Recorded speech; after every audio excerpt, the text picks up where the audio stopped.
जाते हैं। दालों में 2 एमिनो एसिड नहीं पाए जाते हैं। पहले का नाम है सिस्टीन और दूसरे का नाम है मीथियोनिन।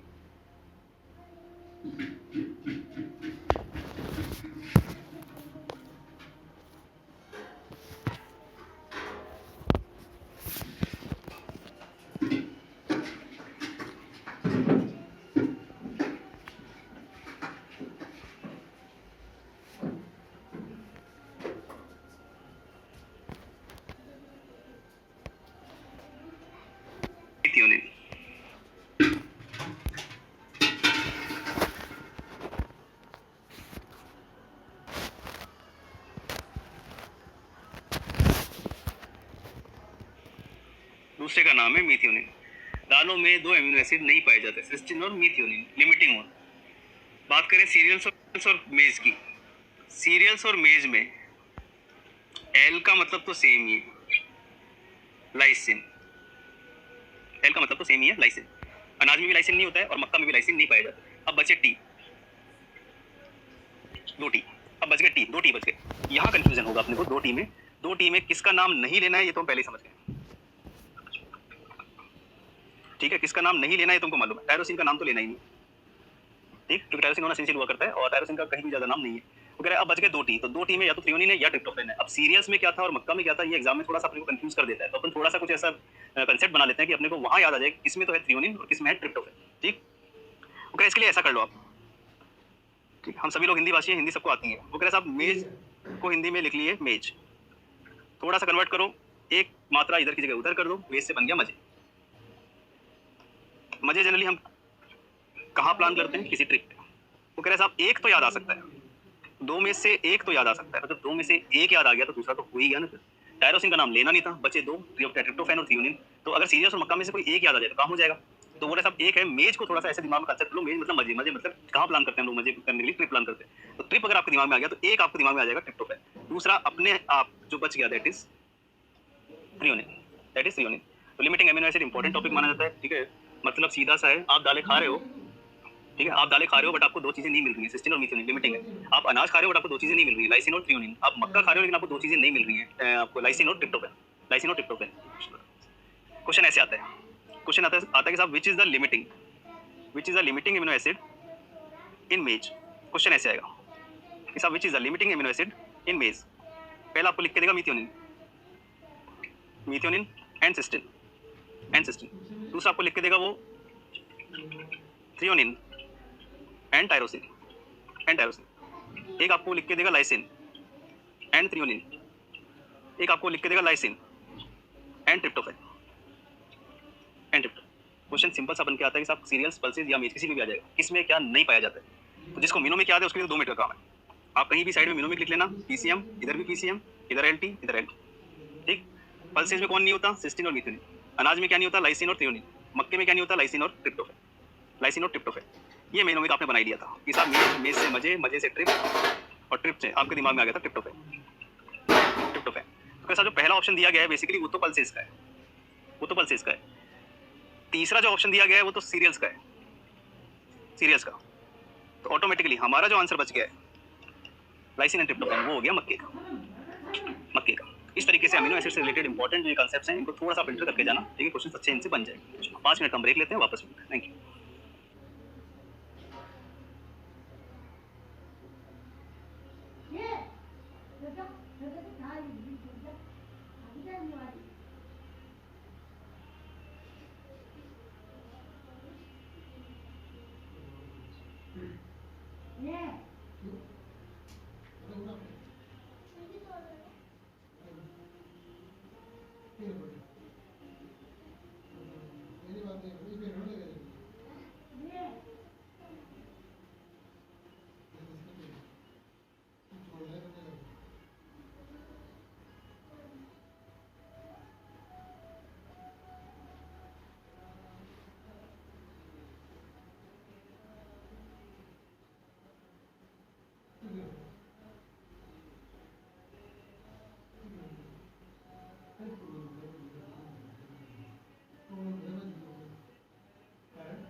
अरे मोबाइल बोल रहे सरी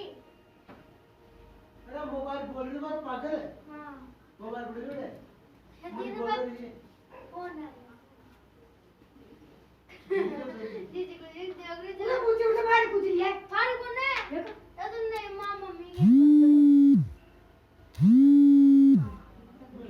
अच्छा वेलकम बैक। एक और क्वेश्चन है, ठीक है, जो बड़े हजार का ऑफर बन जाता है एग्जाम्स में। आपसे पूछा था highest amount of protein is found in highest amount of protein is found in 100 ग्राम पर ग्राम। ये क्वेश्चन भी काफी परेशानी बन जाता है एग्जाम में। आपसे पूछा था सब कौन सा ऐसा खाद्य पदार्थ है जिसके 100 ग्राम पर 100 ग्राम में सबसे ज्यादा प्रोटीन पाया जाए ग्राम्स में, ठीक है, ग्राम पर 100 ग्राम किस खाद्य पदार्थ का नाम लिया जाए। एग्जाम में कंफ्यूज करते हैं। एग्जाम में पहला नाम वो लेते हैं कि साहब गवर्नमेंट ऑफ इंडिया, या देखते हैं एक तरफ तो आप सुनते हो संडे हो या मंडे, ठीक है, रोज खाओ अंडे, ये काफी प्रचारित सेंटेंस हुआ करता है। एक तरफ गवर्नमेंट आपको एडवर्टाइज करती है, प्रमोट करती है, वो कर रही है इसको, गवर्नमेंट बोलती है संडे मंडे रोज खाओ अंडे। अब क्वेश्चन आता है आपके एग्जाम में, तो फिर ये बता दो कि प्रति 100 ग्राम पर 100 ग्राम कौन सा ऐसा खाद्य पदार्थ है जिसमें सबसे ज्यादा प्रोटीन पाया जाता है ग्राम्स में। पहला ऑप्शन जानबूझ के उसने आपको दिया एग, दूसरा ऑप्शन उसने दिया पल्स, तीसरा ऑप्शन उसने दिया आपको मीट, और चौथा ऑप्शन उसने आपको दिया फिश। ये क्वेश्चन आता है बेसिकली एग्जाम में, सबसे ज्यादा प्रोटीन किस में पाया जाएगा। चारों में से अगर देखा जाए तो सबसे ज्यादा प्रोटीन किस में पाया जाए, तो साहब अगर बात करें प्रचार प्रसार की तो सबसे ज्यादा प्रमोट तो एग को ही किया जा रहा है, अंडे को सबसे ज्यादा प्रचारित किया जा रहा है। तो क्या इस क्वेश्चन का आंसर में अंडा ही एग ही होना चाहिए क्या? ठीक है, हाँ, आप लोगों के हिसाब से इसका आंसर क्या होना चाहिए डिस्कस किया था मैंने क्वेश्चन सेशन में भी। सोयाबीन, कुछ लोग बोल रहे हैं सोयाबीन, ठीक है। तो एक तो इस कंफ्यूजन को हमेशा के लिए क्लियर कर लो। वो कह रहे हैं साहब ये एक बहुत बड़ी समस्या बनेगा एग्जाम में अपने लिए। वो कह रहे दो नाम बहुत बड़ी समस्या है, पहला नाम है सोयाबीन और दूसरा नाम है एग। ये बहुत बड़ी समस्या बन सकते हैं। अगर आप अभी से कंफ्यूजन साथ लेकर चलोगे तो थोड़ा सा कंफ्यूज करेंगे, अदरवाइज आप यही क्लियर कर लोगे तो आगे मुसीबत नहीं होगी, ठीक है। हमेशा के लिए दिमाग में फिट कर लो, अगर बात क्वांटिटी की हो रही है, अगर बात मात्रा की हो रही है, तो जिसका पलड़ा भारी होने वाला है वो है सोयाबीन, ठीक। और अगर बात क्वालिटी की हो रही है, अगर बात गुणवत्ता की हो रही है कि कौन सा प्रोटीन ज्यादा गुणकारी है, तब बात होगी एग प्रोटीन। ये कंसेप्ट हमेशा के लिए दिमाग में क्लियर कर लो। सोयाबीन नो डाउट सबसे ज्यादा, सोयाबीन में पाया जाता है 43.2 ग्राम, सबसे ज्यादा मैक्सिमम। अगर आप बात करो पर 100 ग्राम, अगर आप बात करो पर 100 ग्राम की, तो सबसे ज्यादा सोयाबीन में पाया जाता है। बट सोयाबीन तो उसने ऑप्शन में कहीं दिया ही नहीं है, तो क्या करें फिर। वो कैसा सोयाबीन तो हम कर देते हैं, बट सोयाबीन तो ऑप्शन में दिया ही नहीं है, तो अपन क्या करें। क्या अब इसका आंसर एग कर देना चाहिए या इसका आंसर कुछ और है। तो अपन बोलेंगे ऐसा कुछ नहीं है। सेकंड नंबर पे भी जो नाम आता है वो पल्सेस ही है। पल्सेस का जो रेंज हुआ करता है, वो हुआ करता है 22 से 25 ग्राम, 22 से 25 ग्राम। सॉरी। जैसे आप आगे बढ़ोगे उसके बाद नाम आता है एफएम रेडियो से दिमाग में रखते हैं। उसके बाद नाम आता है एग वाइट, उसके बाद नाम आता है राइस और मिल्क, ऐसे पेयर्स में याद कर जाना, आपको याद आ जाए। क्वांटिटी की लिस्ट अगर आप पेयर से याद करना चाहो तो आपको याद आ जाएंगे। तो ऐसा पहले नंबर पे तो नो डाउट सोयाबीन ही होगी, 42 ग्राम मैक्सिमम सबसे ज़्यादा। उसके बाद भी अंडा कहीं नहीं है, एग तो बहुत दूर है, उसके बाद आता है फिश,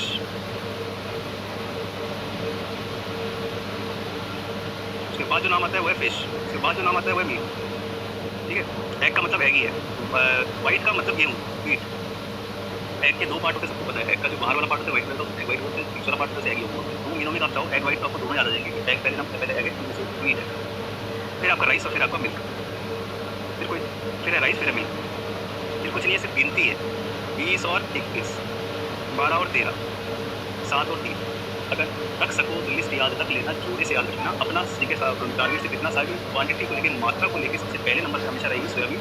अगर सोयाबीन ऑप्शन में नहीं है तो भी कोई बात नहीं, ठीक है, तो भी एग आंसर मत करके आ जाना। एग में 100 ग्राम में अगर आप बात करोगे, ठीक है, तो कह साहब 100 ग्राम एग प्रोटीन का मतलब क्या होता होगा, 100 ग्राम एग प्रोटीन का मतलब क्या होता होगा। तो हम बोलते हैं कि साहब पूरे अंडे में अगर बात करें अपन, ठीक है, ऑन एन एवरेज एक अंडे का वजन होता है 60 ग्राम, ठीक है, ये आप दिमाग में रखना, इससे क्वेश्चन थोड़े से रिकॉर्ड हो जाएंगे। ऑन एन एवरेज एक आदमी का जितना वजन किलोग्राम से होता है, ऑन एन एवरेज एक अंडे का वजन ग्राम से उतना ही होता है 60 ग्राम। इससे हमें ही मदद मिलेगी। वो कह रहा है अगर आप इस 60 में 10 जोड़ दोगे, एक फायदा तो होगा आपको, एक क्वेश्चन आपको नहीं रखना पड़ेगा कि ऑन एन एवरेज एक अंडे से मिलने वाली ऊर्जा की जितना इसका वजन है 10 जोड़ है। एक अगर आप इसका 0 हटा दोगे तो 6 ग्राम ही होता है इसमें प्रोटीन और 6 ग्राम ही होता है इसमें फैट, 6 ग्राम ही प्रोटीन और 6 ग्राम ही फैट, ठीक है। तो एक तो एग का वजन थोड़ा सा दिमाग में रखना, इससे थोड़ा सा कंफ्यूजन कम होगा। ऑन एन एवरेज एक अंडे का वजन उतना ही है जितना आपने बोला कि normal adult healthy Indian reference में इनका 60 किलोग्राम आप किलोग्राम में पाए ग्राम में होता है। आपसे पूछा एक अंडे से मिलने वाली ऊर्जा कितनी होती है, आप उसी 60 में 10 जोड़ देना, आपको रिकॉर्ड हो जाएगा 70 किलो। आपसे पूछा जाए एक अंडे से मिलने वाला प्रोटीन कितना होता है, तो आप बोलना 60 में से 0 हटा 6 ग्राम प्रोटीन। आपसे पूछा जाए एक अंडे से मिलने वाला फैट कितना होता है, आप 0 हटा देना 6 ग्राम फैट, ठीक। तो कह साहब अगर आप 100 ग्राम एग प्रोटीन की बात करोगे, 100 ग्राम एग प्रोटीन की बात करोगे, एक अंडे का वजन 60 ग्राम, तो 100 ग्राम का मतलब हो गया 2x, तो भी कितना आएगा 12 से 13 ग्राम। मतलब कुल मिला के क्वान्टिटी की एक मात्रा के किसी क्वेश्चन में अगर आपको सोयाबीन और दालें मिल जाए तो उससे बेस्ट अवेलेबल ऑप्शन आपके लिए कोई भी नहीं होगा एग्जाम में, ठीक। जैसे यहाँ आपने आइडिया लगा ही दिया या फिर वो लिस्ट साफ साफ बता दिया कि एग से 100 ग्राम एग से मिलने वाला प्रोटीन तो मात्र 13 ग्राम है, जबकि सोयाबीन से मिलने वाला 43.2 ग्राम है। लगे हाथ एक और क्वेश्चन, जैसे भी आपने अंडे के वजन से आपने उसकी ऊर्जा रिकॉर्ड कर ली, उसका फैट रिकॉर्ड कर लिया, उसका प्रोटीन रिकॉर्ड कर दिया, ऐसे ही अगर आप सोयाबीन के प्रोटीन कंटेंट से पॉइंट हटा दोगे, दशमलव पॉइंट हटा दोगे, तो आपको इसकी ऊर्जा भी नहीं रखनी है। अगर आपसे किसी पेपर में पूछा जाए कि साहब 100 ग्राम सोयाबीन से मिलने वाली ऊर्जा कितनी होती है, प्रोटीन तो आपको याद है ना 43.2 पॉइंट दशमलव हटाना होगा, तो आपको ये भी रिकॉर्ड हो जाएगा 432 किलो कैलोरी। ये तो रहा क्वांटिटी। बात करते हैं क्वालिटी। तो कह रहे हैं क्वालिटी से रिलेटेड क्या क्या क्वेश्चन आ सकते हैं। क्वालिटी से रिलेटेड क्वेश्चन आते हैं कि साहब क्वालिटी इंडिकेटर, तो आपसे पूछेंगे which is the best quality indicator, which is the best quality indicator for proteins. मतलब मान लिया egg protein is the best protein, but quality indicators होंगे बिल्कुल ऐसा। हमसे क्या पूछते हैं एग्जाम में, सबसे ज़्यादा बेस्ट क्वालिटी इंडिकेटर कौन सा माना जाता है एग की क्वालिटी को जज करने के लिए। तो अगर आपके ऑप्शन में दिया हुआ है DIAAS दियाज, ठीक है, तो ये बेस्ट प्रेफरेबल चॉइस है अगर ये दिया हुआ है। अगर ये दिया हुआ नहीं है तो सेकंड चॉइस बनेगी आपकी PDCAAS, सेकंड चॉइस। और अगर ये भी ऑप्शन में नहीं है तब आपकी चॉइस बनेगी NP। एक आप इस क्वेश्चन को तैयार कर लेना। अगर बात करते हैं एग की जो प्रोटीन हो बेस्ट क्वालिटी प्रोटीन है, मान लिया क्वालिटी इंडिकेटर्स को तो इंक्लूड है साहब, तो आपसे पूछते हैं साहब 4 ऑप्शन दिए जाएंगे, उसमें बेस्ट क्वालिटी इंडिकेटर कौन है। आज की डेट में है DIAAS, समझाता हूँ क्या है। अगर वो आपके ऑप्शन में नहीं दिया हुआ है, सेकंड आपको टिक करना है PDCAAS, वो भी अगर आपके ऑप्शन में नहीं दिया हुआ है तब अपने को टिक करना होता है NP। क्या मतलब है इन तीनों इंडिकेटर्स, क्या मतलब है इन तीनों इंडिकेटर्स के, क्वालिटी इंडिकेटर्स, क्वालिटी इंडिकेटर्स। अगर पहला जो शब्द है दियाज, पहला शब्द है दियाज, दूसरा शब्द है PDCAAS और तीसरा शब्द है NP, तीसरा शब्द है NP। फुल फॉर्म भी दी जा सकती है, कम देता है बट दी जा सकती है, तो बता देता हूँ। ये है आपका डाइजेस्टेबल, ये है आपका डाइजेस्टेबल इंडिस्पेंसेबल, ये है आपका digestible indispensable amino acid score, ये है आपका protein digestibility corrected amino acid score, और ये है आपका नेट प्रोटीन यूटिलाइजेशन, ये आपका नेट प्रोटीन यूटिलाइजेशन। तो 3 नाम तो कम से कम दिमाग में रख के जाना एग्जाम में, अगर आपसे एग्जाम में पूछ रहा है। अगर आपको दियाज मिल जाता है तो बेस्ट इंडिकेटर ये है, अगर दियाज नहीं है तो PDCAAS है, अगर वो भी नहीं है तब अपन बोलेंगे नेट प्रोटीन यूटिलाइजेशन, तब अपन बोलेंगे नेट प्रोटीन यूटिलाइजेशन। तो एक आपका हुआ digestible indispensable amino acid score, एक आपका हुआ protein digestibility corrected amino acid score, एक आपका हुआ net protein utilisation, net protein utilisation. 3 नाम आप दिमाग में रखेंगे, ठीक है। पहली चॉइस दियाज, ये नहीं है तो PDCAAS, और अगर ये भी नहीं है तो net protein utilisation, net protein utilisation.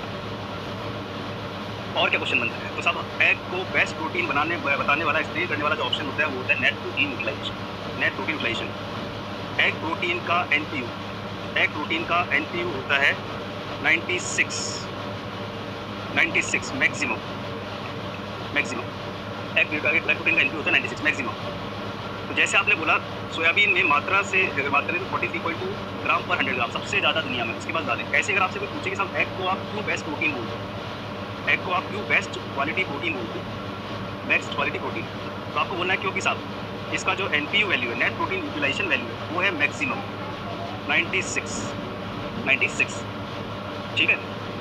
और 3 इंडिकेटर में पूछे वरीयता क्रम, तो वो हमने बता दिया, पहला दिया, दूसरा BDCSS, तीसरा NPU। इनकी डिटेल्स अपने पास अवेलेबल है, बट उसमें जाने का कोई बहुत ज़्यादा सिग्निफिकेंस नहीं है, उसमें बहुत ज़्यादा डीपली आपको क्वेश्चन नहीं एक्सपेक्ट करता है। वो आपसे पूछता है बेस्ट इंडिकेटर कौन सा है और प्रोटीन एग प्रोटीन की क्वालिटी को जस्ट कैसे करते हो। तब बोला था नेट प्रोटीन यूटिलाइजेशन वैल्यू है, वो सबसे ज़्यादा है इसकी 96 सबसे ज़्यादा। और क्या क्वेश्चन बन सकता है, तो बोले साहब अब हमने फिल्टर कर लिया है, अब हमने फिल्टर कर लिया है, ठीक है। बात होती है क्वालिटी की, एग बेस्ट, बात होती है क्वांटिटी की, सोयाबीन या फिर पल्सेस बेस्ट, ठीक। क्यों? क्योंकि आपने यहाँ बोला 43.2 ग्राम मैक्सिमम और यहाँ बोला 22 से 25 ग्राम सेकंड मैक्सिमम, यहाँ बोलते हो NPU 96।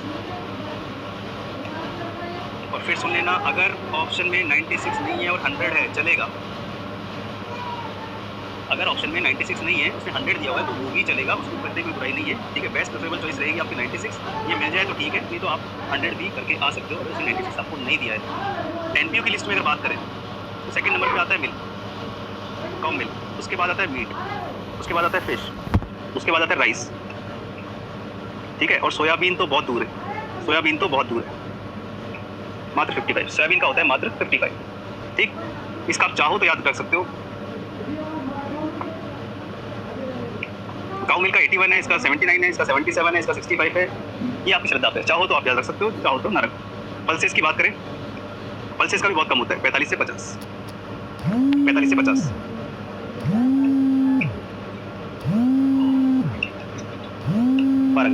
तो हमारे काम इस स्लाइड में, हमारे काम के जो क्वेश्चन है वो तो सिर्फ यही है, ठीक है। क्वांटिटी को लेके 2 नाम, एग बहुत दूर है, सिर्फ 12 ग्राम प्रोटीन होता है पर 100 ग्राम। हाँ, बात क्वालिटी की होगी तो नेट प्रोटीन यूटिलाइजेशन 96 मैक्सिमम, 100 अगर ऑप्शन में है, 96 नहीं कोई बात, 100 भी टिक करके आ सकते हो, ठीक है। सोयाबीन का मात्र 55 होता है, ठीक है। सोयाबीन का जो NPU है मात्र 55। तो अगर कोई पूरी लिस्ट याद नहीं रख पा रहा है तो कोई बात नहीं, एटलीस्ट एग, सोयाबीन और पल्सेस, इनके कंसेप्ट को आप थोड़ा दिमाग में फिल्टर करके जाना, कौन क्वांटिटी में जीतता है और कौन क्वालिटी में जीतता है। ओके साहब, इसीलिए आपने एग प्रोटीन को 2 नाम दिए हुए हैं, ठीक है। पहला नाम BCP, दूसरा नाम। क्वेश्चन सिंपल सा आएगा, एग्जामिनर आपको बोलेगा कि साहब name the protein which is known as biological complete protein, name the protein which is known as biologically complete protein, या फिर एग्जामिनर बोलेगा name the protein which is known as reference protein, name the protein which is known as reference protein, ठीक है। तो ऐसा शब्द आते ही अपने दिमाग में ले आना कि अच्छा यार सबसे ज़्यादा NPU एग प्रोटीन का था 96, तो सबसे ज़्यादा क्वालिटी प्रोटीन तो इसी को ही माना जाता है। सबसे इजीली NPU का मतलब ऐसे समझ लीजिए, सबसे ज़्यादा इजीली डाइजेस्टेबल होने वाला जो प्रोटीन अगर वर्ल्ड में कोई है तो एग प्रोटीन ही होता है बेसिकली। तो जो आपको जितने अमीनो एसिड मिलने चाहिए वो भरपूर मात्रा में मिल जाते हैं। एग प्रोटीन की खासियत हुआ करती है all essential amino acids are present, all essential amino acids are present. दूसरी खासियत हुआ करती है all vitamins are also present, all vitamins are also present accept कर ले यार विटामिन सी। तो हमने लगभग आपको सारे क्वेश्चन बता दिए प्रोटीन से रिलेटेड, एग प्रोटीन से रिलेटेड, जो कि एग्जामों में पूछे गए हैं। एक तो पूछा गया कि बायोलॉजिकली कंप्लीट प्रोटीन किसको बोला जाता है, एग प्रोटीन। एक पूछा था कि अगर आप किसी प्रोटीन को कंपेयर करना चाहते हो तो किससे करोगे, तो जो अपने आप में परिपूर्ण है उसी से करेंगे, एग प्रोटीन से। तो अब बायोलॉजिकली कंप्लीट प्रोटीन भी अपन बोलते हैं, एग प्रोटीन को रेफरेंस प्रोटीन भी बोलते हैं। एग प्रोटीन की खासियत सारे एसेंशियल एमिनो एसिड्स इसमें प्रेजेंट होते हैं, पाए जाते हैं। एक और खासियत, सारे विटामिन भी होते हैं, केवल एक को छोड़ विटामिन सी नहीं होता, बाकी सारे विटामिन पाए जाते हैं एग में। कंप्लीट एग की बात करोगे, कंप्लीट एग की अगर बात करोगे सारे विटामिन भी पाए जाते हैं, सिर्फ विटामिन सी नहीं। क्वांटिटी और क्वालिटी और अमीनो एसिड्स इनको लेकर जो बच्चे कंट्रोल कर पाए हैं, क्योंकि काफ़ी कोशिश करना है, क्वेश्चन एग्जाम क्वेश्चन से बेहतर हो जाएगा। नेक्स्ट मैक्रोन्यूट्रिएंट, दूसरा मैक्रोन्यूट्रिएंट जो आता है जिससे सबसे ज़्यादा खाया जाता है, that is carbohydrate, maximum part of our diet, maximum part of our diet.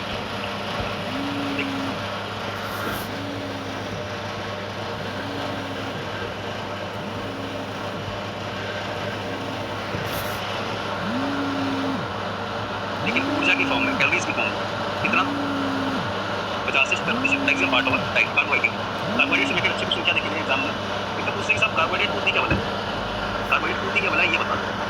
तो आप बोलना कुछ नहीं, छोटी सी केमिस्ट्री दिमाग रखनी है, छोटी सी केमिस्ट्री। अगर नेचर वाइज या तो ये है एल्डिहाइड या फिर ये है कीटोन्स।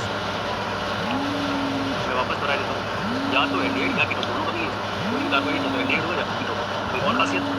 बिल्कुल। इसमें एक से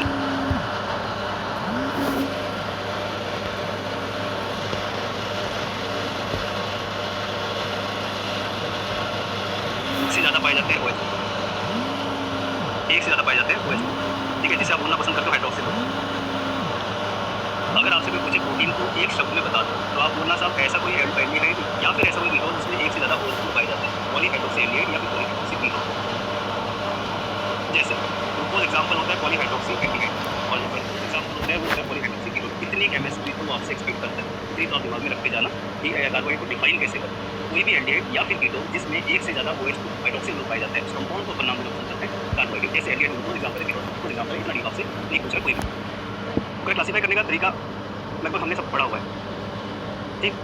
उसका क्लासिफिकेशन की बात करें तो जो सबसे छोटे हुआ करते हैं उन्हें हम नाम देना पसंद करते हैं मोनोसैकेराइड। उसके बाद जो इंपॉर्टेंट नाम आता है वो आता है डाइसैकेराइड, और उसके बाद जो इंपॉर्टेंट नाम आता है वो होता है पॉलीसैकेराइड। 3 नाम को दिमाग में रखने, जो सबसे छोटे हुआ करते हैं, सबसे सिंपल जो हुआ करते हैं वो करते हैं मोनोसैकेराइड, ठीक है। 2 मोनोसैकेराइड मिलकर आपस में आते हैं डाइसैकेराइड। एक कैटेगरी और होती है पॉली। जो सिंपलेस्ट फॉर्म है, वो तो है आपका मोनोसैकेराइड। जब 2 मोनोसैकेराइड आपस में मिलते हैं, जब 2 मोनोसैकेराइड आपस में यूनाइट होते हैं तब बनते हैं डाइसैकेराइड। जब 10 से ज़्यादा मोनोसैकेराइड्स आपस में यूनाइट होते हैं तब बनते हैं पॉलीसैकेराइड। एक हल्का सा क्लासिफिकेशन ये अपने दिमाग में रखना, कितने प्रकार के होते हैं कार्बोहाइड्रेट्स। अगर गलती से पूछ ले बीच वाले कहाँ गए 3 से 9, तो उसकी जो कैटेगरी होती है वो होती है ओलिगोसैकेराइड, जो कम पूछी जाती है एग्जाम में। 3 को कम से कम याद रखना। सबसे छोटे मोनोसैकेराइड, अगर 2 मोनोसैकेराइड आपस में जुड़ रहे हैं तो डाइसैकेराइड, और अगर 10 से ज़्यादा मोनोसैकेराइड आपस में जुड़ रही है तो उन्हें बोलते हैं पॉलीसैकेराइड। एक छोटा सा अपने क्लासिफिकेशन दिमाग में ये रख के जाना है कार्बोहाइड्रेट्स, ठीक है। कुछ शुगर से रिलेटेड क्वेश्चन पूछे जाएंगे। फिर आपने 3 नाम बोले, पहले मोनोसैकेराइड्स, दूसरा नाम आपने बोला डाइसैकेराइड्स, और तीसरा इंपॉर्टेंट नाम आपने बोला पॉलीसैकेराइड्स। अपने काम के क्वेश्चन क्या है वो डिस्कस कर लेते हैं। अपने काम के क्वेश्चन में मोनोसैकेराइड्स के नाम आते हैं, that is glucose, fructose, galactose और मैनोज। एक नाम आता है डेक्सट्रोज या फिर ग्लूकोज, ठीक। डाइसैकेराइड में 3 नाम है, MLS। आप चाहो तो दिमाग में रख लेना मोहन लाल शर्मा। 3 नाम डाइसैकेराइड, MLS। M का मतलब माल्टोज, L का मतलब लैक्टोज, S का मतलब सुक्रोज, ठीक है। पॉलीसैकेराइड में जो हमारे काम के नाम है, पॉलीसैकेराइड में पहला नाम होगा आपका ग्लाइकोजन, दूसरा नाम होगा आपका स्टार्च, तीसरा नाम होगा आपका सेलुलोज। 3 नाम तो उनसे एग्जाम में पूछ सकते हैं। हमारे काम के नाम जो है वो 3 है। ये नाम हमने इसलिए लिखे एक नीचे पूछे तो नीचे बता देना कौन किस प्रकृति का है, ठीक। बाकी जो क्वेश्चन पूछेंगे वो क्या है। एक क्वेश्चन बनेगा आपका गैलेक्टोज पे, एक क्वेश्चन बनेगा आपका डेक्सट्रोज पे, एक क्वेश्चन है आपका लैक्टोज पे, एक आपका सुक्रोज पे। इन सब के क्वेश्चन से बेसिकली वो क्वेश्चन डिस्कस कर लेते हैं। क्वेश्चन से रिलेटेड क्वेश्चन जो आंसर है वो हमसे एक्सपेक्ट किए जाएंगे एग्जाम। क्या क्या क्वेश्चन आते हैं किस वन बाय वन डिस्कस कर लेते हैं। पहला क्वेश्चन नंबर फर्स्ट, गैलेक्टोज पे क्या क्वेश्चन आता है। गैलेक्टोज पे तो अपना ईजी है, वहाँ पे रिकॉल करना। A for apple, B for baby, C for cats, G for galactose, G for ganglioside. तो जैसे ही 4 ऑप्शन सामने आते हैं, गैलेक्टोज अगर आपके सामने आ रहा है तो गैलेक्टोज से आप G फॉर गैनियोसाइड दिमाग में नहीं आना, क्योंकि गैनियोसाइड ही आगे जाके जन्म देते हैं संरचनात्मक और क्रियात्मक इकाइयों के, जिसे आप बोलते हैं न्यूरॉन। एक क्वेश्चन तो गैलेक्टोज पे पूछा जाता है कि साहब गैलेक्टोज का काम क्या है बॉडी, तो आप बोलना गैलेक्टोज का काम बेसिकली गैनियोसाइड फॉर्मेशन हुआ करता है, जो आगे जाके न्यूरॉन को संरचनात्मक क्रियात्मक ब्रेन हुआ करता है, उसके संरचना में पार्टिसिपेट करता है। हमारा क्वेश्चन क्या है, हमारा क्वेश्चन पूछा जाता है कि साहब name the sugar which is known as brain sugar, तो जिसने इतना दिमाग लगा दिया कि सब ganglioside neuron structural functional unit of brain, वो आराम से आंसर कर ही निकल गया। अच्छा, गैलेक्टोज को ही बोला जाना चाहिए ब्रेन शुगर, क्योंकि मैं ब्रेन फॉर्मेशन में पार्टिसिपेट कर रही हूँ। नेक्स्ट आता है डेक्सट्रोज। डेक्सट्रोज पे 2 क्वेश्चन एक्सपेक्टेड। पहला, इसको डी ग्लूकोज के नाम से भी दिया जा सकता है, वो आप देखो, ठीक है। दूसरा, आपसे पूछा जाएगा name the sugar which is known as brain sugar, तब आपको आंसर करना होता है डेक्सट्रोज। एक आपके क्वेश्चन डेक्सट्रोज पे थोड़ा सा तैयार करके जाना। एक आता है आपका डाइसैकेराइड्स की बात करें, एक क्वेश्चन तो आता है आपका लैक्टोज पे। ओके, लैक्टोज को एक नाम देते हैं, लैक्टोज को अपन जोड़ लेते हैं एक वर्ड से, लैक्टेशन से। लैक्टोज को आपने जोड़ दिया लैक्टेशनल और पीरियड से, तो जिसने लैक्टोज को लैक्टेशनल पीरियड से जोड़ दिया, इस एग्जाम का तो क्वेश्चन ये गलत नहीं होगा। आपसे दूसरा क्वेश्चन पूछा जाता है कि साहब name the sugar which is known as milk sugar, तो तो after delivery of a child जो पीरियड होता है उसका नाम ही कर देते हैं लैक्टेशनल पीरियड, ठीक है, उस नाम से ही रिकॉल कर देना कि मिल्क शुगर किसको बोला जाए, मिल्क शुगर किसको बोलना पसंद करते हैं, लैक्टेशनल पीरियड मिल्क शुगर, ठीक है। एक आप ये ध्यान रखे जाएंगे। एक आपसे पूछता है सुक्रोज पे क्वेश्चन, सुक्रोज पे क्वेश्चन, सुक्रोज पे क्वेश्चन आता है कि साहब एस से आप याद कर लेना, एस से आप रिकॉल कर लेना शुगर केन, एस से आप रिकॉल कर लेना शुगर केन। जिसने शुगर केन रिकॉल कर लिया उसका एक और क्वेश्चन सही होने की संभावना है। वो कहेगा साहब एग्जाम में क्वेश्चन पूछा था name the sugar which is known as cane sugar, name the sugar which is known as cane sugar. हर क्वेश्चन के पीछे कुछ ना कुछ लॉजिक है, कुछ ना कुछ कंसेप्ट है। तो आप बहुत ज़्यादा डीप कंसेप्ट, डीप केमिस्ट्री अगर आप नहीं समझ पाते हैं, नहीं जानना चाहते, जिससे हमारे को लेना देना नहीं है, कोई बात नहीं। जो इंपॉर्टेंट क्वेश्चन बार बार रिपीटेड और फ्रिक्वेंटली पूछे जा रहे हैं उन्हें तो हम तैयार करते हैं। नेक्स्ट जो कैटेगरी लास्ट पॉलीसेक्राइड वाली, नेक्स्ट जो कैटेगरी है पॉलीसेक्राइड, उसमें बोलता है कि साहब आपने 3 नाम लिखे, पहला ग्लाइकोजन, दूसरा आपने लिखा स्टार्च, तीसरा नाम आपने लिखा सेलुलोज। हमसे क्या क्वेश्चन पूछे जा सकते हैं इन तीनों पॉलीसेक्राइड, ठीक, तो लगभग सभी को पता है। अगर बात कर रहे हैं स्टोर्ड फूड इन एनिमल्स, ठीक है, कहाँ, लीवर में, कितना, लगभग 500 ग्राम। नाम क्या होता है बताइए। अगर वही क्वेश्चन की लैंग्वेज में वो लिख देता है कि नहीं साहब स्टोर्ड फूड इन एनिमल्स, तब नाम क्या बदल के हो जाता है स्टार्च। और वो बोलते हैं कि नहीं साहब ये बताइए सेल वॉल ऑफ प्लांट्स कौन से पॉलीसेक्राइड की बनी होती है, इसका आंसर होता है सेलुलोज, इसका आंसर होता है सेलुलोज। तो ये कुछ चुनिंदा क्वेश्चन से क्लासिफिकेशन को बेस्ड, अपने को बहुत ज़्यादा डीप क्लासिफिकेशन में तो नहीं जानना है, बट अपने से चुनिंदा क्वेश्चन अपने से एक्सपेक्ट किए जाते हैं। वो कह रहा है बात तो सही है, हमारी बॉडी में एक वेस्टिजियल ऑर्गन है, हमारी बॉडी में एक वेस्टिजियल ऑर्गन है, अवशेषी अंग है,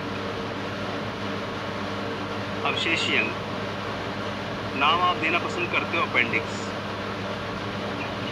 अपेंडिक्स। अगर हमारी बॉडी में अपेंडिक्स का प्रेजेंट होना यही बताता है कि हम भी कभी प्लांट्स को डाइजेस्ट कर पाते थे। कोई बात नहीं, हमें सिर्फ इतना पता होना चाहिए जो प्लांट्स की सेल वॉल बनी होती है वो बेसिकली कार्बोहाइड्रेट ही हुआ करती है, पॉलीसेक्राइड ही हुआ करती है, नाम होता है उसका सेल वॉल। तो इस तरीके से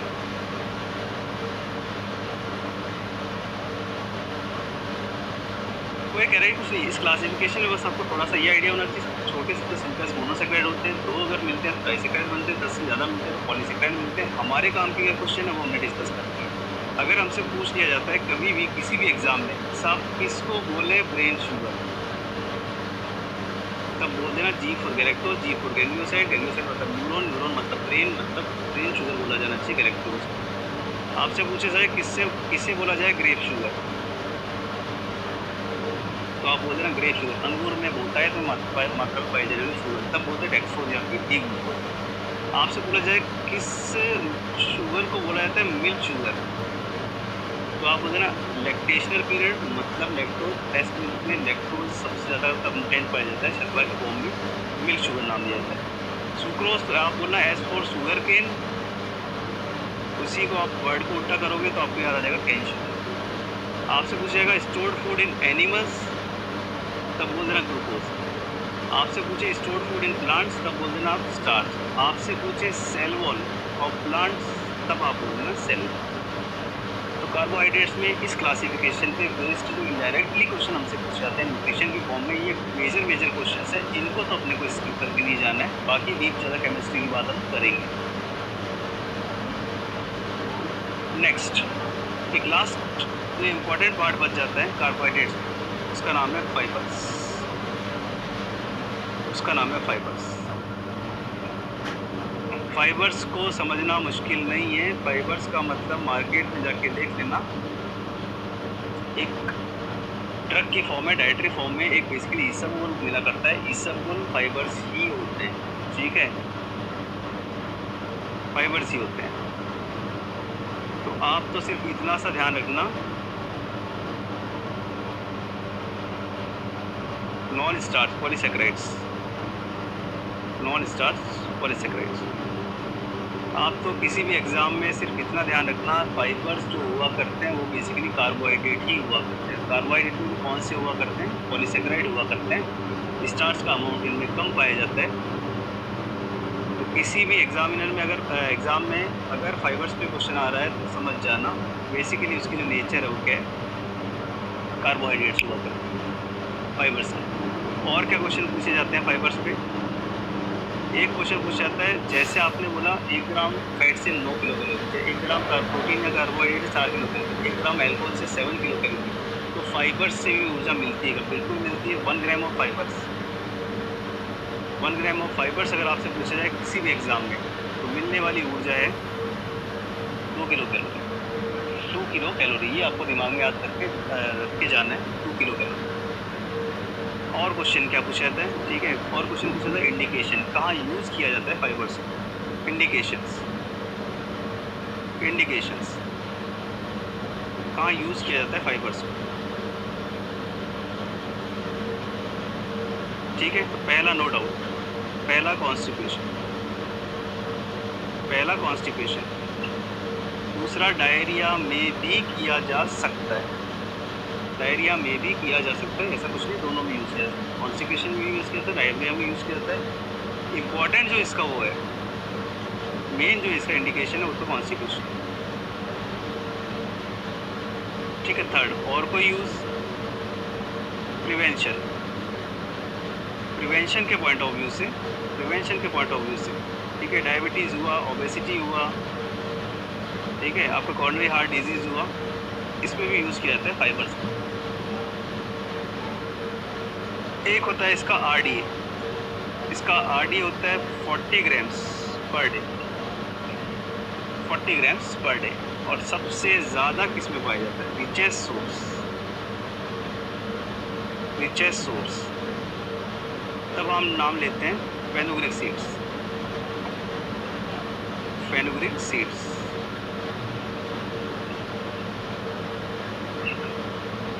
कार्बोहाइड्रेट्स में एक फाइबर्स वाली कैटेगरी को भी आप इग्नोर मत करके जाना। फाइबर्स आजकल इंपॉर्टेंट हो गए, डाइजेशन में कॉमन प्रॉब्लम हो गई है, तो इंपॉर्टेंट क्वेश्चन वो आपसे पूछते हैं। फाइबर्स सबने आंखों देखे, जो ये सब बोलो फाइबर्स ही हुआ करते हैं। नेचर इनकी कैसी है? पॉलीसेकेराइड इनकी नेचर है। स्टार्च का अमाउंट कम है, स्टार्च का अमाउंट कम होने की वजह से ही प्रिवेंटिव मोड में basically diabetes, obesity, coronary heart disease में भी ये यूजफुल माने जाते हैं। 1 ग्राम फाइबर से मिलने वाली ऊर्जा पूछी जाती है 2 किलो कैलोरी। कहाँ यूज़ करते हैं? मेनली कॉन्स्टिपेशन में करते हैं, डायरिया में भी इंडिकेटेड है, कर सकते हैं, ऐसा कुछ भी नहीं है। फाइबर्स का काम समझ लीजिए, फाइबर्स कुछ नहीं करते हैं। फाइबर्स हमारी इंटेस्टाइन में अनडाइजेस्टेड फूड को सिर्फ बल्की बनाते हैं, गैस्ट्रिक मोटिलिटी को इम्प्रूव करते हैं, कॉन्स्टिपेशन रिलीव होता है, और डायरिया में भी दिए जा सकते हैं, क्योंकि स्टूल की कंसिस्टेंसी जो है वो थिन से थोड़ी सी थिक हो जाती है।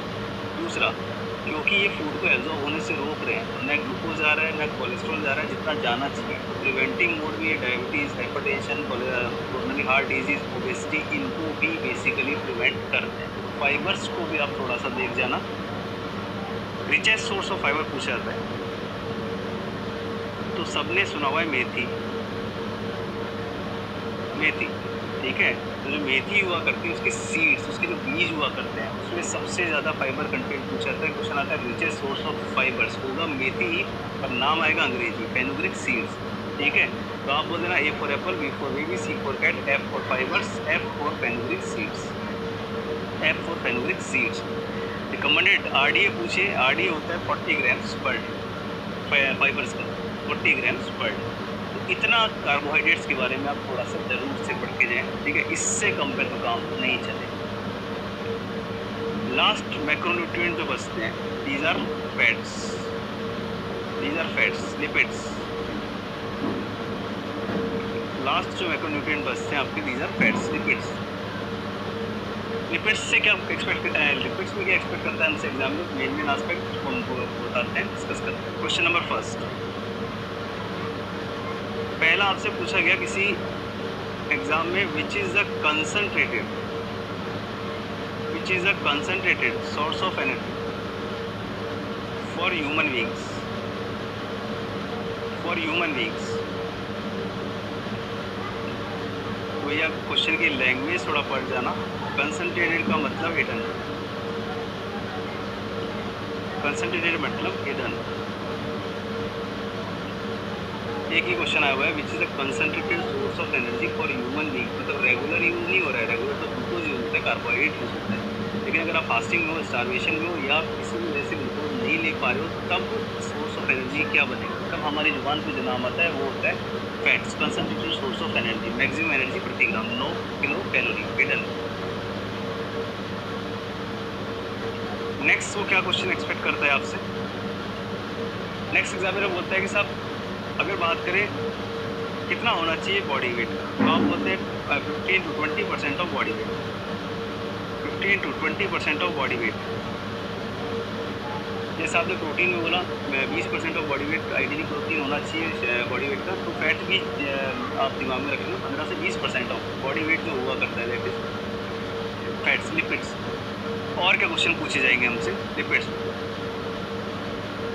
तो कह रहे हैं जैसे यार अभी आपने कार्बोहाइड्रेट्स को बांटा था, जैसे आपने कार्बोहाइड्रेट्स को बांटा था वैसे ही आप लिपिड्स को भी बांट दो 3 नामों। पहला नाम होता है सिंपल, दूसरा नाम होता है कॉन्जुगेटेड, और तीसरा नाम होता है डायरेक्ट। तीसरा नाम होता है डायरेक्ट। तो ये 3 नाम आपको दिमाग में रखना पड़ेगा। जैसे अभी आपने थोड़ी देर पहले कार्बोहाइड्रेट्स को बोला मोनोसेक्राइड, डाइसेक्राइड, पॉलीसेक्राइड, ऐसे ही लिपिड्स को भी अगर आप क्लासीफाई कर लोगे तो ज़्यादा ठीक रहेगा। लिपिड्स भी क्लासीफाई होते हैं। लिपिड्स की फॉर्म में पहला होता है सिंपल, दूसरा होता है कॉन्जुगेटेड, तीसरा होता है डायरेक्ट। सिंपल का मतलब ठीक है simplest form, simplest form of lipid. Conjugated का मतलब जिसमें लिपिड तो है पर लिपिड के साथ साथ कोई नॉन लिपिड पार्ट भी अटैच है, उसको अपन बोलते हैं कॉन्जुगेट। ठीक है। और डेराइव्ड का मतलब होता है डेरिवेटिव्स। डेराइव्ड का मतलब होता है डेरिवेटिव्स ऑफ लिपिड्स। तो इन शब्दों का मतलब तो ये हुआ करता है। क्वेश्चन क्या आते हैं हम बता देंगे आपको, बट 3 शब्द है, एक आपने लिखा सिंपल, एक आपने लिखा कॉन्जुगेटेड, एक आपने लिखा डेराइव्ड। तीनों का मतलब थोड़ा सा क्लियर कर लो। ठीक है। सिंपल का मतलब simplest form of liquid body में अगर है तो सिंपल है। कॉन्जुगेटेड का मतलब इसमें मेजर पार्ट तो लिक्विड है लेकिन कोई दूसरा कोई पार्ट है उसकी मेजर लिक्विड की नहीं होती, नॉन लिक्विड पार्ट भी उसमें अटैच कॉन्जुगेटेड होता है। डेराइव्ड की बात करोगे तो लिक्विड्स के जो डेराइवेटिव फैट्स हुआ करते हैं उनको अपन बोलते हैं डेराइवेटिव लिक्विड्स। अपने काम के क्वेश्चन क्या पूछे जाते हैं वो अपन डिस्कस करते हैं।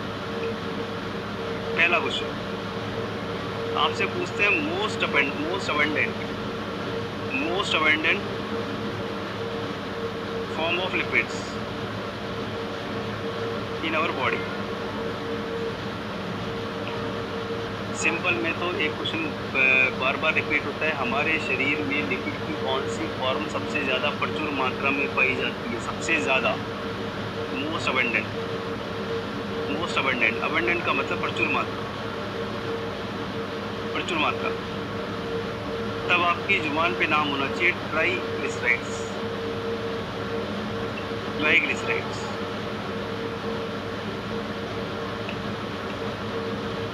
ट्राइग्लिसराइड। ठीक है। सिंपल में तो सिर्फ एक क्वेश्चन, ठीक है, चाहो तो सीधे भी रिकॉल कर याद भी जा सकते हैं। Which is the most abundant form of lipids in our body. हमारी बॉडी में सबसे ज़्यादा पाए जाने वाले लिपिड की फॉर्म कौन सी है? तब आपको आंसर करके आना होता है ट्राइग्लिसराइड्स। कॉन्जुगेटेड में बोलता है, कॉन्जुगेटेड में एक नाम याद करके जाना होता है सबसे ज़्यादा इंपॉर्टेंट, और वो है लाइपोप्रोटीन। लाइपोप्रोटीन। ठीक है। लाइपोप्रोटीन्स का मतलब जिसमें लिपिड्स भी है और थोड़ा सा प्रोटीन भी है। तो सेकंड कैटेगरी है, सेकंड कैटेगरी है जो आपकी कॉन्जुगेटेड वाली, सेकंड कैटेगरी कॉन्जुगेटेड वाली। कॉन्जुगेटेड वाली कैटेगरी बोल रही है कि मेजर अमाउंट तो उसमें लिक्विड का ही है लेकिन थोड़ा सा कोई ऐसा पार्ट है जिसकी nature non liquid, minor. Example की फॉर्म में बोल सकते हैं कि जैसे सपोज ग्लूकोज ऐड हो गया, ग्लूकोज प्लस लिपिड, तो आपने नाम क्या दिया हुआ है? ग्लाइकोलिपिड्स। पढ़ते ही हो आप। ठीक। नेक्स्ट बोला है सपोज जैसे आपने ऐड कर दिया फॉस्फोरस, फॉस्फोरस प्लस लिपिड, तो नाम बदल के क्या हो गया? फॉस्फोलिपिड्स। कॉन्जुगेटेड का मतलब ज़्यादा तो लिक्विड है लेकिन दूसरा कोई छोटा सा पार्ट और ठीक है। हमारे जो काम का नाम है, हमारे काम का नाम है लाइपोप्रोटीन, हमारे काम का नाम है लाइपोप्रोटीन।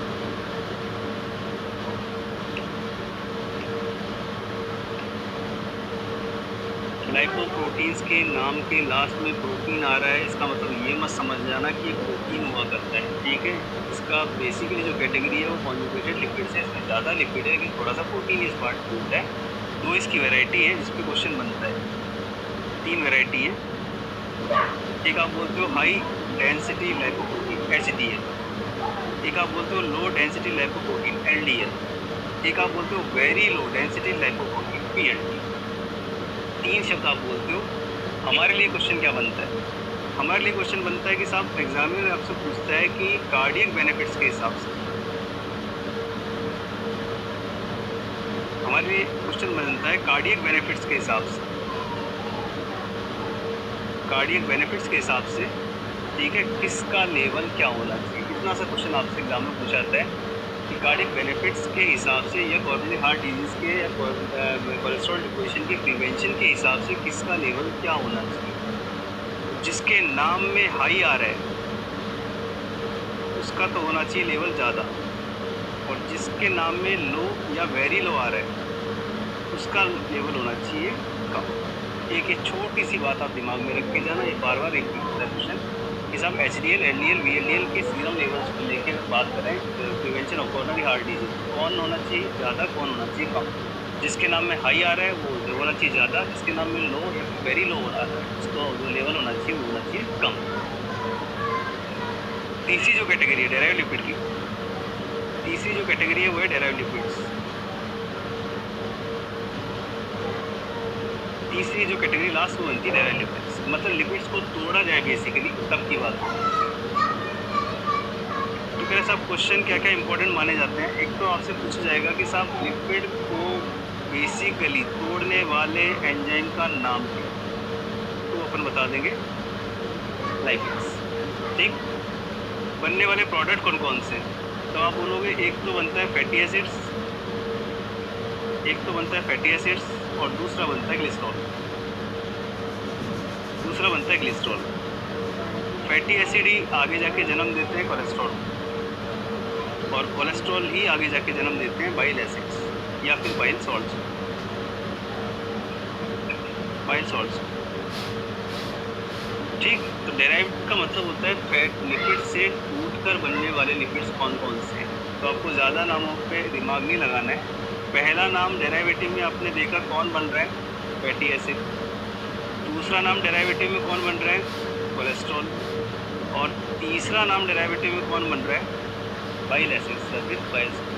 तो जैसे आपने कार्बोहाइड्रेट की क्लासिफिकेशन पे इंपॉर्टेंट क्वेश्चन जनरली जो डिस्कस किए थे, इसी तरह आप लिपिड्स की क्लासिफिकेशन में भी जो इंपॉर्टेंट क्वेश्चन ऐसे पूछे जाते हैं वो तो हम समझ के जाने ही जाने ही।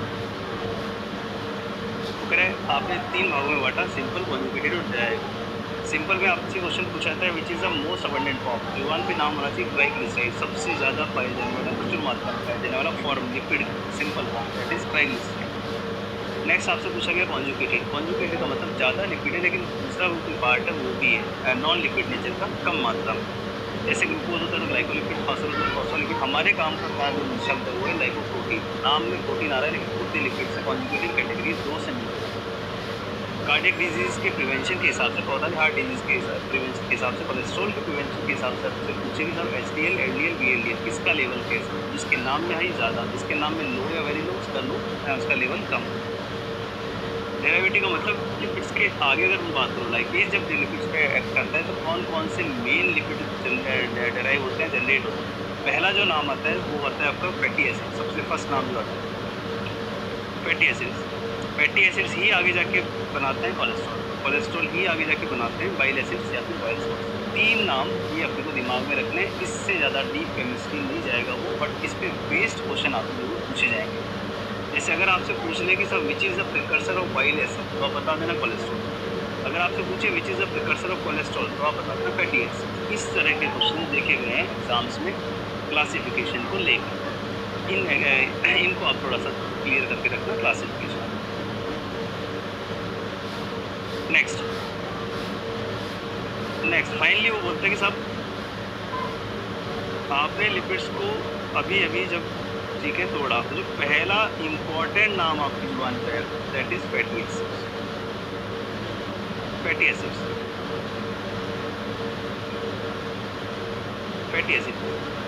दूसरी जो इम्पोर्टेंट कैटेगरी बनेगी क्वेश्चंस के हिसाब से वो बनेगी फैटी एसिड्स। ठीक है, तो जैसे जब भी आप लिपिड या फैट ले रहे हो तो एक तरह से हमारी बॉडी में फैटी एसिड ही जा रहे हैं। फैटी एसिड्स पे इंपॉर्टेंट क्वेश्चन हमसे पूछे जाएंगे एग्जाम में, किस किस तरह के क्वेश्चन हो सकते हैं फैटी एसिड्स को लेके वो हम देखेंगे। तो कैसा फैटी एसिड्स पे दो आपको नाम सुनाई देंगे एग्जाम में। एक नाम होगा सैचुरेटेड फैटी एसिड, एक नाम होगा अनसैचुरेटेड, एक नाम होगा अनसैचुरेटेड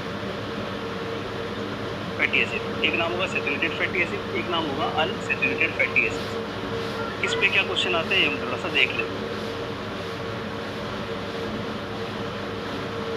अगर सैचुरेटेड पे आप एक मिनोमिक बना के जाना सैटरडे ACP, ये छोटा सा मिनोमिक आप दिमाग में रखना जब भी कोई सैचुरेटेड फैटी एसिड का क्वेश्चन आ रहा है। अगर इधर बात करें तो इधर बोलेंगे अल्ट्रा वायलेट फिश, इधर आप बोलेंगे अल्ट्रा वायलेट फिश। एक क्वेश्चन तो इस स्लाइड पे बन जाता है। तो कह साहब जब भी लिपिड्स बॉडी में जाते हैं और जब लिपिड्स का सामना लाइपेज से होता है तब बनता है फैटी एसिड्स और ग्लिसरॉल। ग्लिसरॉल तो ब्लड में चले जाता है, जो ग्लिसरॉल बनता है ग्लिसरॉल ये तो ब्लड में चले जाते हैं। ठीक है, अपने काम की चीज़ है फैटी एसिड, इस पर क्वेश्चन कैसे पूछे जाते हैं। हमारे साथ दो नाम होते हैं, एक सैचुरेटेड फैटी एसिड, एक अनसैचुरेटेड फैटी एसिड। क्या क्वेश्चन बनते हैं उसके लिए थोड़ा सा एक मिनोमिक की अर्थ ले लेना। इधर लिखना सैटरडे ACP, इधर लिखना अल्ट्रा वायलेट फिश। क्या क्वेश्चन आएगा? क्वेश्चन आता है कि साहब जो सैचुरेटेड फैटी एसिड्स है उनका अगर ओरिजिन पूछा जाए तो अपन बोलते हैं एनिमल ओरिजिन, एनिमल ओरिजिन। लेकिन अगर अनसैचुरेटेड फैटी एसिड्स का ओरिजिन पूछा जाए तो अपन बोलते हैं वेजिटेबल ओरिजिन। एक क्वेश्चन तो आता है किसका सोर्स क्या है। सैचुरेटेड का सोर्स होता है एनिमल्स ओरिजिन और अनसैचुरेटेड फैटी एसिड्स का ओरिजिन होता है vegetable origin. Vegetable origin example के लिए बता देता हूँ। जैसे सैचुरेटेड में अपन बोलते हैं घी और अनसैचुरेटेड में कोई भी नाम लिख लो, जैसे सोयाबीन ऑयल, जैसे सोयाबीन ऑयल अनसैचुरेटेड।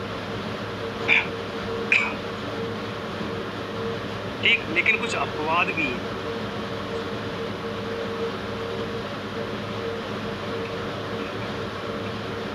लेकिन कुछ अपवाद भी, एक्सेप्शन भी है, कुछ अपवाद भी हैं, एक्सेप्शन भी है।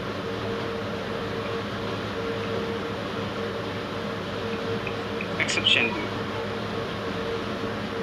ठीक है। वो कह रहे हैं कि साहब सैचुरेटेड फैटी एसिड्स का ओरिजिन जनरली एनिमल्स के थ्रू आया करता है, जैसे घी हो गया, और जो अनसैचुरेटेड फैटी एसिड होता है उसका ओरिजिन वेजिटेबल हुआ करता है, जैसे सोयाबीन ऑयल मैंने एक एग्जाम्पल दिए। लेकिन दो अपवाद भी हैं, एक कोकोनट ऑयल, दूसरा पाम ऑयल। ऐसे ही उधर है फिश। अब समझ लीजिए स्लाइड क्या कहना चाह रही है।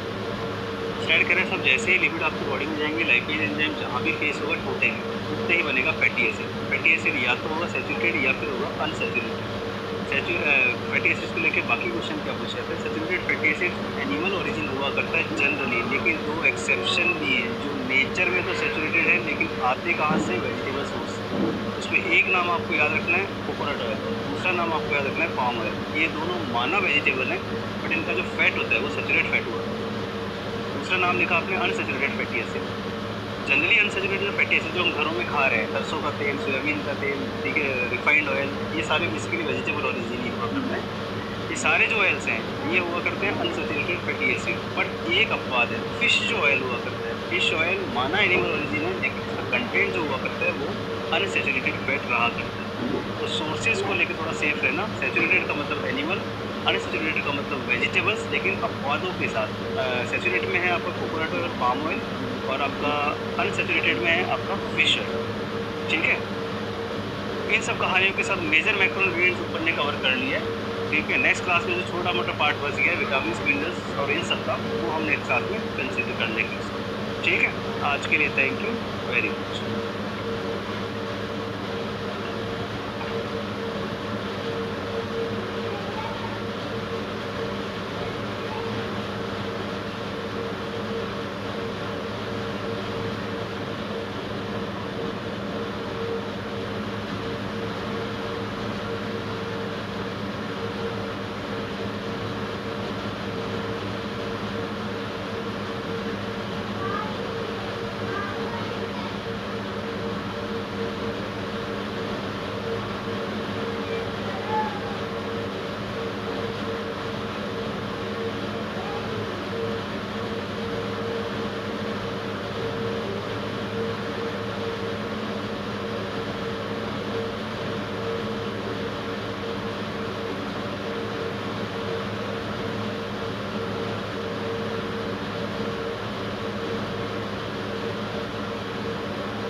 दोनों की जाती है बच्चे, 2/3 भी होगी और 3/4 भी होगी। क्लियर है?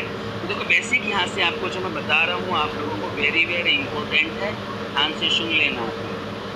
क्लियर है कि जो आपकी 2/3 रहेगी इसको अपन बोलते हैं अपर ट्रेकियस्टम। क्लियर है? और जो आपकी 3/4 को कौन सी बोलते हैं अपन लोगों? लोअर ट्रेकियस्टम। कौन सी कहते हैं? लोअर। क्लियर?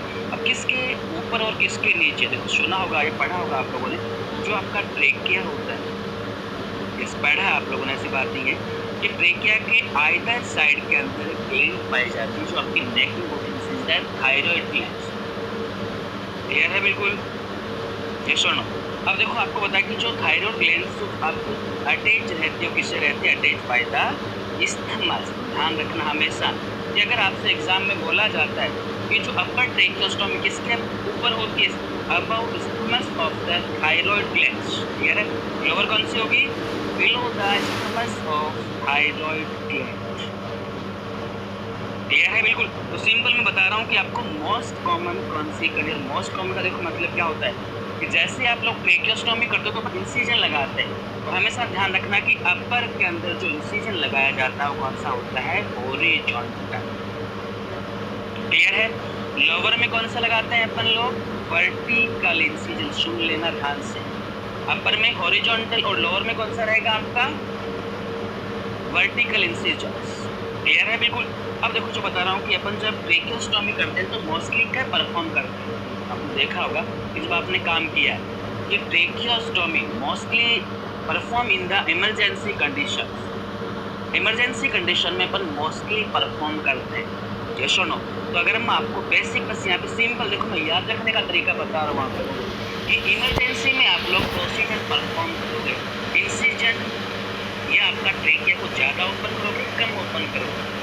सीधी सी बात है, जल्दी परफॉर्म करना, ज़्यादा ओपन करेंगे, और ज़्यादा जो ओपन रहेगा कौन सा रहेगा आपका? वर्टिकल की बिल्कुल सीधा इंसिजन लगा देंगे अपन ट्रेकिया के अंदर, इंसर्ट द